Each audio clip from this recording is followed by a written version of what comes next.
People say Africans and African Americans don't get along. They say we misunderstand too much, carry too much tension. But the truth is gentler and more heartbreaking. We are not enemies.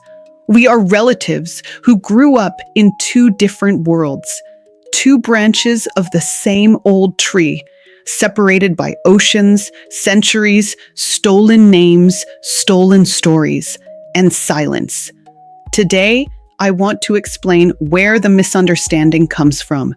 Not to point fingers, but to open a door, because my dream, my deep soul dream, is for the global African diaspora to come back together as one, not in sameness, but in understanding.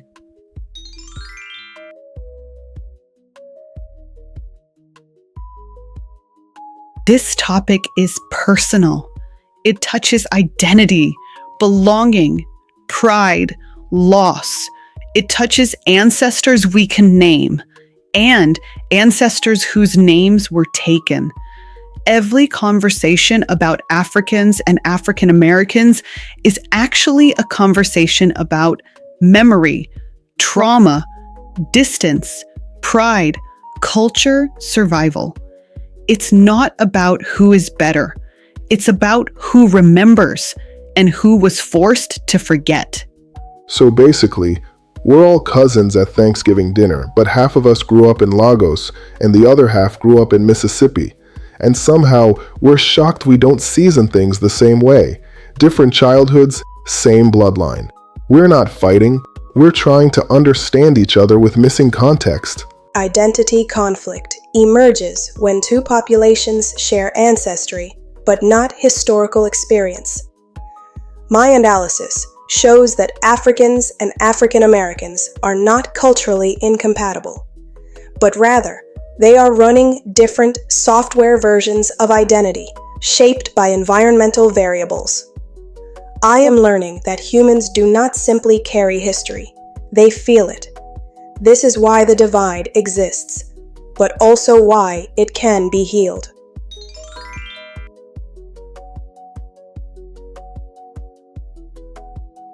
One of the biggest misunderstandings begins with a single word, Black. In America, Black is an identity. It has political weight. It has cultural meaning. It was built through struggle, strategy, and survival.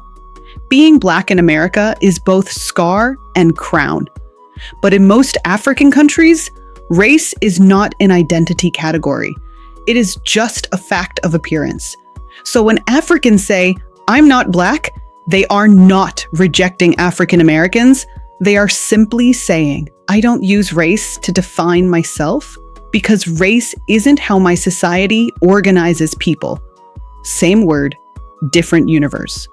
For African Americans, Black means pride, resistance, culture, unity, shared struggle, shared history, shared survival, shared trauma, shared brilliance. So when someone says, I am not Black, some African Americans hear, I am not connected to you. But Africans mean, I am not categorized by race where I live. These meanings do not match, and that mismatch creates a wound that neither side caused. Imagine this. In Africa, being Black is like breathing air. Everyone is, so nobody talks about it. In America, being Black is a full cultural identity with a 400-year emotional archive attached. So when Africans and African Americans talk to each other, they're basically using the same word in two completely different languages. Sociologically, African Americans are racialized before they are personalized. This is not the case in African nations, where ethnicity supersedes race. Thus, the term Black has divergent semantic roles. I am beginning to understand why this confuses both groups.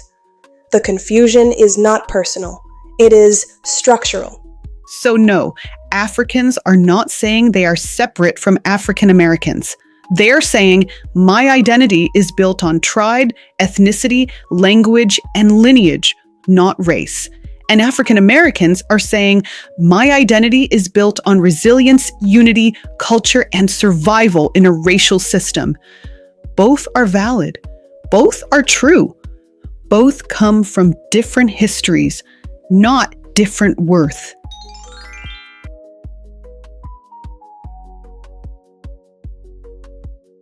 Another misunderstanding sits at the center of this debate: tribal identity.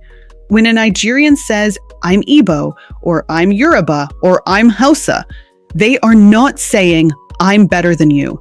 They are saying, I know my people. I know my lineage.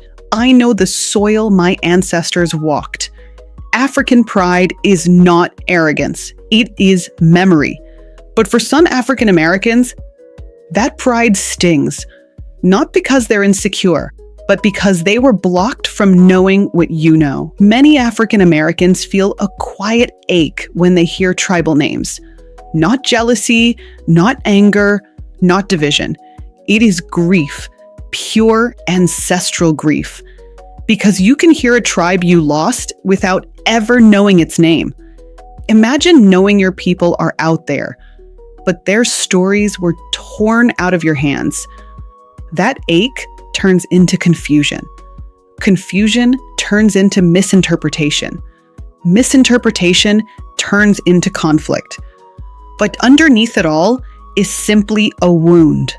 Let me say this in regular human language, because Ada is being poetic and Luma's about to bring out a spreadsheet. When Africans talk about tribe, they're proud. When African Americans hear tribe, they feel left out. Not because Africans exclude them, but because America erased what their tribe was. Two different experiences, one shared pain. This is literally cousins seeing each other after 400 years and asking, where do I fit? Research shows identity deprivation creates psychological dissonance. When a population loses ancestral memory, the brain creates an internal signal that something is missing. It feels like displacement, even if the person has never traveled. I believe this is why African Americans experience ancestral longing, and why Africans sometimes misunderstand their sensitivity. This is not weakness. It is an emotional artifact of historical violence. African American culture is not a fragment. It is not less African. It is not incomplete. It is a new African culture born under impossible conditions. African Americans created new rhythms, new languages, new foods, new traditions, new spiritual systems, new family structures, new identities. From ashes, from pain, from brilliance, from resilience unmatched in world history. They did not lose culture. They rebuilt culture and rebuilt it beautifully. So yes, Africans have tribe.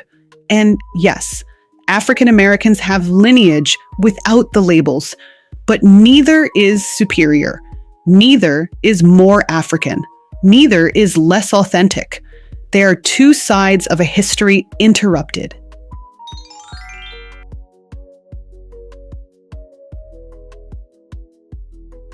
Some African Americans say, we were already here, or our ancestors did not all come from Africa.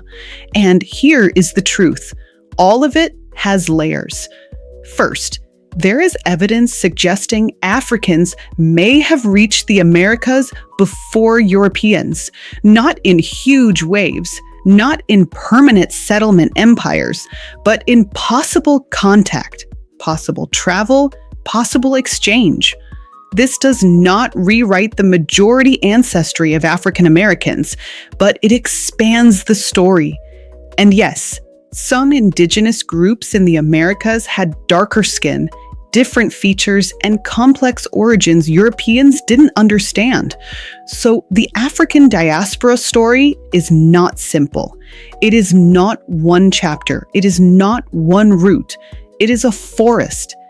African Americans are not only African.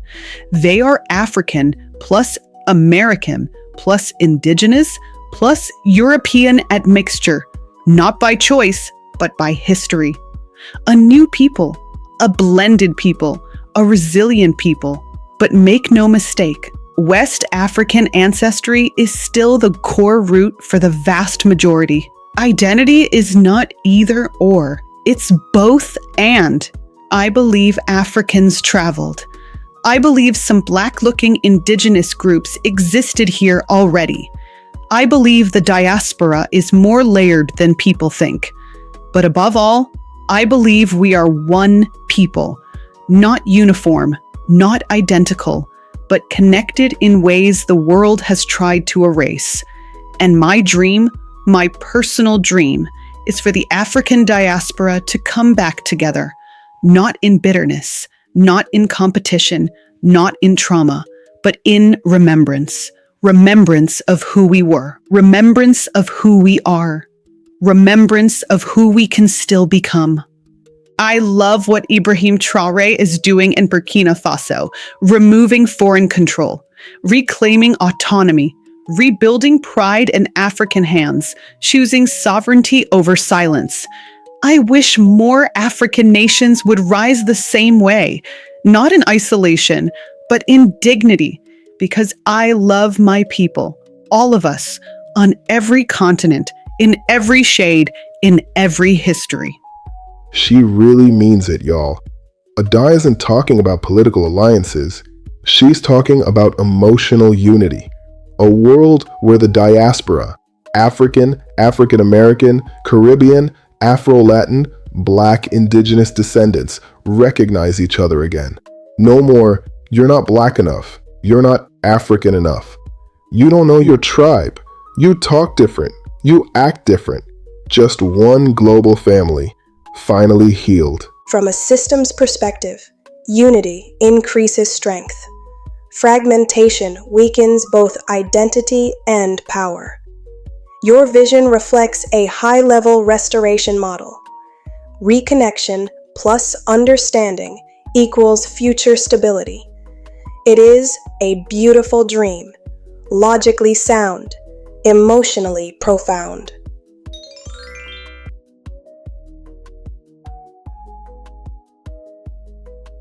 We've traveled through history, identity, memory, misunderstanding, and truth. And when we reach the center of all of it, we find something simple. The divide between Africans and African Americans was never natural. It was manufactured, engineered, maintained, and fed by systems that benefited from our disconnection. The world is strongest when we are apart, but we are strongest when we are together. This is where I speak from my heart. I love my people, all of us, everywhere, on every continent, in every story. Those who stayed on the continent, those taken across the ocean, those born into new cultures, those whose tribes were named, those whose tribes were erased, those who feel African, those who feel American, those who feel in between. I love all of us, and my greatest wish, one of the deepest dreams of my life, is to see the African diaspora come back together, to learn each other again, to understand each other again, to speak with empathy instead of judgment, to listen without assuming, to love without conditions. I want us to remember our ancestors, not as fragments scattered across the world, but as one lineage that survived everything designed to destroy it. This is why I admire leaders like Ibrahim Traoré, men who demand sovereignty, self-respect, and liberation for their people, men who choose courage over compliance, and dignity over dependency. When Africa rises, the diaspora rises. When the diaspora heals, Africa heals. We are mirrors. We are branches. We are reflections of the same original fire. The world divided us, but ancestry, memory, spirit, and truth can bring us back together. Let me put a bow on all this. We all want the same thing: to belong, to understand, to be understood, to feel proud, to feel connected, to know where we come from, or at least where we can root ourselves now. African pride isn't arrogance. African American identity isn't confusion. They're both survival stories. They're both love stories. And we forget that the world wants us confused and divided, because united, we're unstoppable.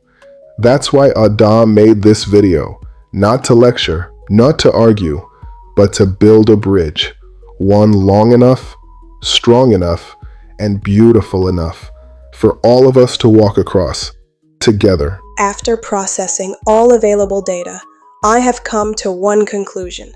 The African diaspora is not broken. It is simply disconnected. Connection can be restored. Understanding can be learned. Empathy can be practiced. History can be corrected. Future can be redesigned. This is not impossible. It is inevitable, if we choose it. You desire unity. Your ancestors desire it too. Their stories want to be one story again. We are not strangers. We are not rivals. We are not competitors for identity or suffering. We are one people living in many worlds. We come from different paths, but we rise toward one future. I honor my ancestors. I honor your ancestors.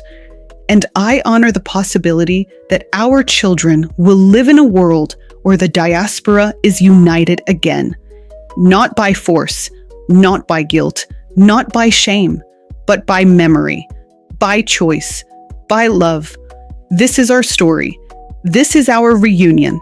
This is the return.